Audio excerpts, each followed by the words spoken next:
तो मैं भोपाल से हूँ, भोपाली हूँ, लेकिन इंदौर ज़्यादा दूर नहीं है, तो आपसे कनेक्ट कर सकती हूँ। यहीं की हूँ, मध्य प्रदेश की। सबसे पहले तो ये कहूँगी कि जैसा मैम ने बताया कि मैंने कैसे शुरुआत की, या स्कूल में थोड़ा सा दिमाग में था, तो हाँ, स्कूल में थोड़ा सा कहीं सोचा था, कहीं शायद पढ़ लिया होगा, कहीं सुन लिया होगा कि नहीं IAS ऑफिसर नाम की कोई चीज़ होती है। लेकिन तब ये भी नहीं पता था कि यार UPSC नाम की कोई एग्ज़ाम है, सिविल सर्विस एग्ज़ाम है, उससे और भी पोस्ट में आप सिलेक्ट हो सकते हैं, ऐसा कुछ नॉलेज नहीं था। जब मैं अपने कॉलेज लेवल में आई, जब कॉलेज में एडमिशन लिया, मैंने भोपाल से ही प्राइवेट इंजीनियरिंग कॉलेज से केमिकल इंजीनियरिंग किया है, और उस दौरान मुझे जब मैंने सोचना शुरुआत की कि क्या बनना है, कंटेम्पलेट किया कि एग्जैक्टली क्या करियर चाहती हूँ, तो लगा कि यार कहीं जो पुरानी ड्रीम थी, एक जो सपना था, वो अभी उसको सामने लाना चाहिए। फिर इस बारे में और पढ़ा, और तब खान स्टडी ग्रुप भोपाल में सेंटर वहाँ पे जैसे शुरू हो गया था, तो मेरा जो फाउंडेशन कोर्स है मैंने वहाँ से किया। और इस एग्ज़ाम के बारे में जो चीज़ें मुझे 1-2 साल में समझ में आई हैं, वो कुछ चीज़ें मैं आपसे शेयर करना चाहती हूँ।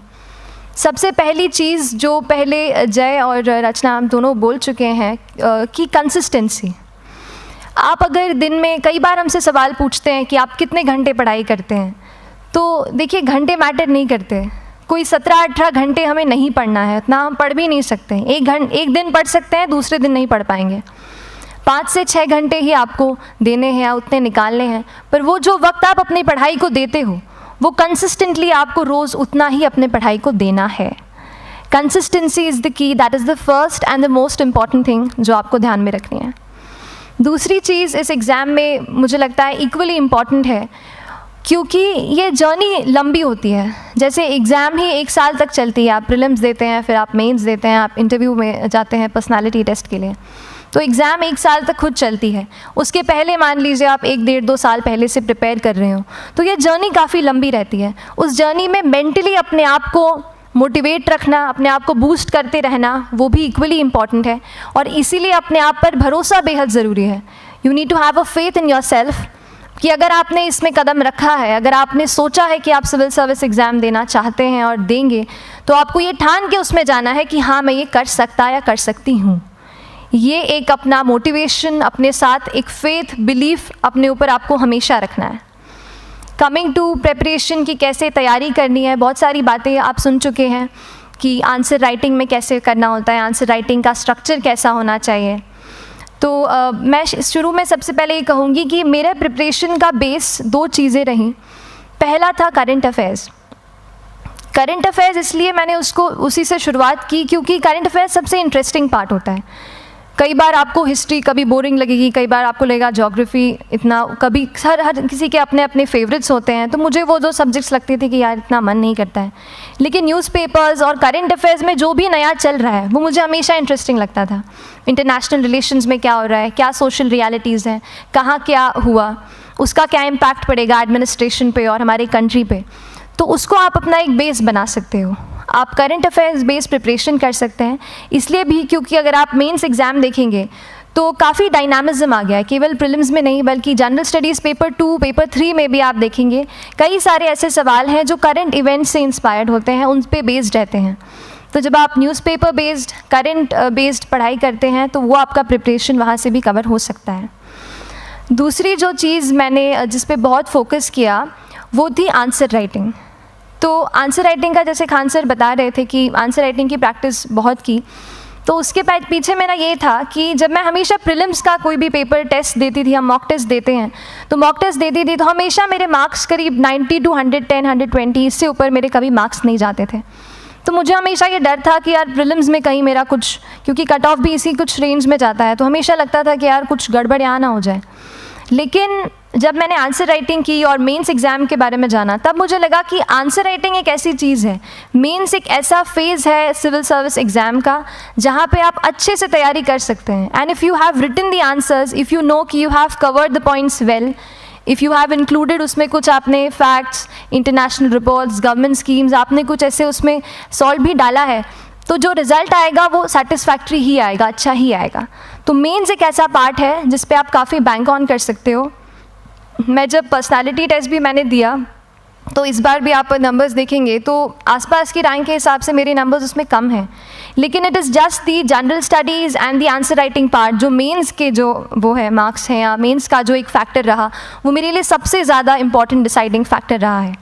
तो अपना एक्सपीरियंस यही बताऊंगी कि आंसर राइटिंग पे आप विशेष फोकस कीजिए। जैसा स्ट्रक्चर आपको बता ही चुके हैं कि इंट्रोडक्शन में कैसे आपको शॉर्ट रखना है, बॉडी एंड देन कंक्लूजन, उसमें छोटी चीज़ जैसे मैं अभी मेंशन कर रही थी, आप एक इंश्योर कीजिए कि देखिए जो भी एग्जामिनर आपकी कॉपी चेक कर रहे हैं वो दिन में 10, 15, 20 कॉपीज़ चेक कर रहे हैं, तो उन सब से आपको अलग कैसे आप अपनी कॉपी दिखा सकते हो, ये चीज़ आपका प्रेजेंटेशन और आप जिस तरीके से आंसर लिखते हो कंटेंट को, वो मैटर करेगा। आप इंश्योर कर सकते हैं कि आपके आंसर में कुछ फैक्ट्स, गवर्नमेंट की स्कीम्स, कुछ कमिटीज़ बैठती हैं, जैसे एक प्रिवेसी पे justice BN Shri Krishna committee की रिपोर्ट आई है, तो आप मान लीजिए आपको कोई प्रिवेसी पे सवाल आ गया तो आपने उन कमेटी का नाम कोट कर दिया। ऐसे बहुत सारी कमिटीज़ होती हैं। कुछ इंटरनेशनल रिपोर्ट्स आते हैं, वो आप इनके बारे में लिख सकते हैं। इंडिया का मैप आप बना सकते हैं। मैंने सीख लिया था कि 10-15 सेकेंड्स में कैसे जल्दी से मैप बनाना है और उस पर कैसे पॉइंट कुछ करना है, कुछ लोकेट करना है। तो ये कुछ ऐसी चीज़ें हैं जो आपके आंसर्स को एनरिच करेंगी और प्रेजेंटेबल बनाएंगी। तो इस तरीके से आंसर्स पे जैसे हम क्लास करते हैं, लेकिन उसके साथ साथ आपको ये कोशिश करनी है कि 1 से 2 आंसर पर डे आपको ज़रूर लिखने ही लिखने हैं, apart from the test series that you are doing. Answer writing से 2-3 चीज़ें होती हैं, ना केवल हमारी एक लिखने का हमें समझ आता है हम क्या लिखते हैं कैसा है, पर हमारा कॉम्प्रिहेंशन भी इम्प्रूव होता है। हमें कितना समझ में आया वो भी हमें खुद समझ आता है जब हम आंसर्स लिखते हैं। और इसीलिए आंसर राइटिंग पे आप फोकस कीजिए, 1 से 2 आंसर ज़रूर लिखिए। और आंसर राइटिंग के बाद the third pillar of my preparation जो काफ़ी इंपॉर्टेंट जिसने रोल प्ले किया, that was tests and test series and mocks. देखिए हम पढ़ रहे हैं यहाँ पर, I will also come to the point कि हम कैसे दिल्ली, भोपाल और इंदौर में प्रिपेयर करके बिना दिल्ली जाए हम कैसे कर सकते हैं, I will come to that point. पर उसके पहले टेस्ट की थोड़ी बात कर लेती हूँ कि टेस्ट देना क्यों ज़रूरी है। हम ये जो एग्ज़ाम दे रहे हैं सिविल सर्विस की, ये एक ऑल इंडिया लेवल एग्ज़ाम है and this cut throat competition. तो उसके लिए आप केवल पढ़ते रहें, सारी बुक्स, मटेरियल्स, स्टैंडर्ड ये करंट का सब पढ़ लें, लेकिन अगर आप ये नहीं जज कर पाए कि आपका क्या लेवल है at an all India level, तो चीज़ें समझ में आप नहीं, मतलब आप आगे नहीं बढ़ पाएंगे या सही डायरेक्शन नहीं पकड़ पाएंगे। तो इसलिए आप टेस्ट से घबराइए मत। कई बार टेस्ट का इनर्शिया होता है, ऐसे लगता है कि जब तक पूरा सिलेबस कंप्लीट नहीं कर लूँ तब तक टेस्ट नहीं दूंगा, लेकिन सच में बात ये होती है कि जब तक हम GS के मतलब पेपर देने अंदर भी घुसते हैं ना, तब भी उस सेकंड पे लग रहा होता है कि कुछ छूट गया है हमारा। तो ये चीज़ होगी ही, इसीलिए ये मैं कभी मत सोचिए कि जब तक पूरा सिलेबस नहीं कर लूँ टेस्ट नहीं दूंगा। जैसे आपका एक थोड़ा बेस बन जाता है प्रिपरेशन का, आप टेस्ट दीजिए, चाहे वो प्रीलिम्स का MCQ का टेस्ट हो या मेंस का राइटिंग स्किल की प्रैक्टिस हो, टेस्ट पे आप फोकस कीजिए। उसके बाद टेस्ट केवल देने के लिए नहीं देना है, उसको एनालाइज भी अच्छे से करना है। When you get the answer hints, when you get the answer keys, analyse properly कि आपकी क्या गलती हुई है और उससे भी सीखने की कोशिश कीजिए कि क्या कुछ नया मुझे इस टेस्ट पेपर से या इस आंसर कॉपी से मिल सकता है। तो इस तरह से टेस्ट पे भी आप फोकस कीजिए। And I will come lastly to the point कि जब मैंने प्रिपरेशन शुरू की थी अपने कॉलेज के 2nd ईयर 3rd ईयर आते आते, तो मन में बहुत सारे फियर्स थे। मैं भी एक नॉर्मल फैमिली से हूँ, मेरे फैमिली में किसी ने आज तक सिविल सर्विस का पेपर भी नहीं लिखा था, तो मन में बहुत सारे फियर्स थे, डाउट्स थे, क्या होगा, कैसे होगा। तो हो सकता है आपके मन में भी ऐसा हो। और हम जैसे यहाँ रहते हैं, हम सोचते हैं कि दिल्ली जाना तो सबसे ज़रूरी है, उसके बिना तो ये एग्ज़ाम हो ही नहीं सकती। तो उस पर मैं एक चीज़ बताना चाहूँगी कि जैसे KSG जैसे इंस्टीट्यूट हैं, जो फैकल्टी भी हमें वही मिलती है जो दिल्ली में पढ़ा रहे हैं, तो ये एक बहुत पॉजिटिव पॉइंट है कि क्वालिटी का कोई दिक्कत नहीं आएगी। बस एक चीज़ है, आप ज्वाइन करते हैं class, that will only provide you a direction. वो आपका रास्ता दिखा सकते हैं आपको कि इस रास्ते पर आपको चलना है, लेकिन चलना उस रास्ते पे आपको खुद है। You have to work on your own. कभी ये मत सोचिए कि मैं वहाँ नहीं जा पा रहा हूँ तो नहीं हो सकता, यहाँ है, तो हम एक्सक्यूज़ेस बनाते हैं, कई बार चैलेंजेस आते हैं। तो मैंने कॉलेज के साथ प्रिपरेशन की, तो उसमें भी काफ़ी दिक्कत आती थी। कभी कभार कॉलेज की एग्ज़ाम होती थी तो इसमें मैं अपना उतना वक्त नहीं दे पाती थी। तो उस मोमेंट पे फिर प्लानिंग ने मुझे बहुत हेल्प किया कि हम किस तरीके से अपने कॉलेज के एग्ज़ाम के लिए प्लान कर लें। जैसे मैंने इंजीनियरिंग की है और मुझे पता है कि हम इंजीनियर्स 1 महीने से ज़्यादा पहले से पढ़ते नहीं हैं। पढ़ते हैं क्या? तो वो चीज़ आप ध्यान रख सकते हो, उसको अपना स्ट्रॉन्ग पॉइंट बना सकते हो। 1 से 1.5 महीना जब exam is approaching, I use to plan my entire syllabus का प्रिंट आउट निकाल के I use to make my notes, उस तरीके से उसको मैं उसको संभाल लेती थी। तो whenever you are managing those things together, focus on planning, किस तरीके से आप एक माइक्रो प्लान बनाएं, अपना डेली एक प्लान बनाएं, वीकली टारगेट सेट करें और एक ब्रॉड विजन दिमाग में रखें कि ब्रॉडली आप मंथ्स में क्या कवर करने वाले हैं। अगर आप प्लानिंग अच्छे से करते हैं तो ज़्यादातर पोर्शन आपका वहीं से कवर हो जाता है, और जब आप टारगेट्स बनाते हैं, उनको टिक करते हैं, तो एक सेंस ऑफ कंप्लीशन भी आपको मिलता है कि yes I am on the right path और मैं सही जा रहा हूँ या जा रही हूँ। तो इस तरीके से प्लानिंग पे भी इक्वली फोकस कीजिए।